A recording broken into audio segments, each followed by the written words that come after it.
Hey everyone, it's Scott with Dallas Sound Guys, and in this video I'm doing a follow-up on something I was talking about recently, I shared with you guys, and then I'm running Waves plugins through SuperRack Native, and I'm doing that with an analog board. I had a show where the hotel was providing the AV. They were using their ceiling speakers in the ballroom and a Mackie which was real similar to this 1402. And I had more control than just the board gave me by using plugins. When a keynote speaker was walking around with the lav on, if I just had the high, mid, and low EQ on this, I really wouldn't have been able to get as much volume as I needed or get it to sound like I needed it to do. And this helped out tremendously. So let me show you what my setup was. On my computer, again, I'm using a Waves SuperRack Native. I'll get into that in just a moment. The interface, I'm sure there's a lot of different ones that'll work. The one I happen to have is this Behringer U-Phoria UMC 404 HD. And then, of course, an analog board. What you need on the analog board is just an insert point on these Mackies for each of the channels. This has 6 mic channels. On the back side, there are 6 1/4-inch inserts. So this is an insert cable. It's a 1/4-inch, basically a stereo. It's a tip ring sleeve that plugs into, I'm using mic 1, channel 1, so this gets plugged into insert 1. And on this end, the send is going into the input of this I/O. And on the back of this, it has some, like a master left and right. I'm not using that. This happens to have, with 4 inputs, 1, 2, 3, 4, it also has outputs, 1, 2, 3, 4. So the send is coming out of output 1. You'd have to play around with, say, the gain and the mix and certain things like that.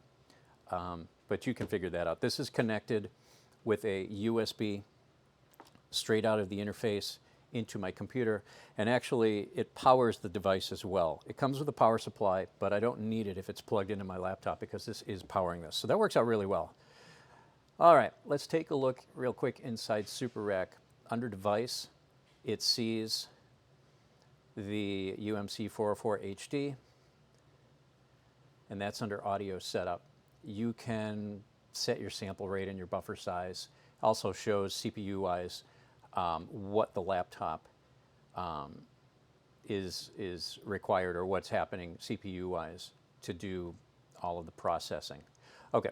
Let's get into the rack. So on this one, for the moment, I only have channel 1 set up. And SuperRack can do up to 64 channels. Again, this is just a 4-channel interface, so I'm only using 4 channels in this case. So what's happening is on channel 1 of this analog board, inserted between the input and the output, now is my laptop and SuperRack because of this. So I have this hooked up to a QSC K8 real quick. And here I have a high-pass filter, a low cut. And for example, if I turn the mic on, 1, 2, 3, 4, if I turn this on, you can hear what this is doing. So that's inserted. I also have, in this case, a 4-band parametric EQ. Any adjustments I make, you can hear that as well. I have a compressor that's inserted. What really helped, I know, in the show that I was talking about, I had a 31-band EQ, and I just used this to do whatever I needed to do for that particular room. And it just gave me a lot of control. A big example, just to show you inserting something, how that works then with this board, would be like a reverb. So if I turn that on, now you can hear that the that the reverb is inserted into that. So if you have any questions, I hope that this explained things. Again, SuperRack Native with an I/O. Again, the Behringer one, I know they made one with more inputs, so I could have done more channels on this.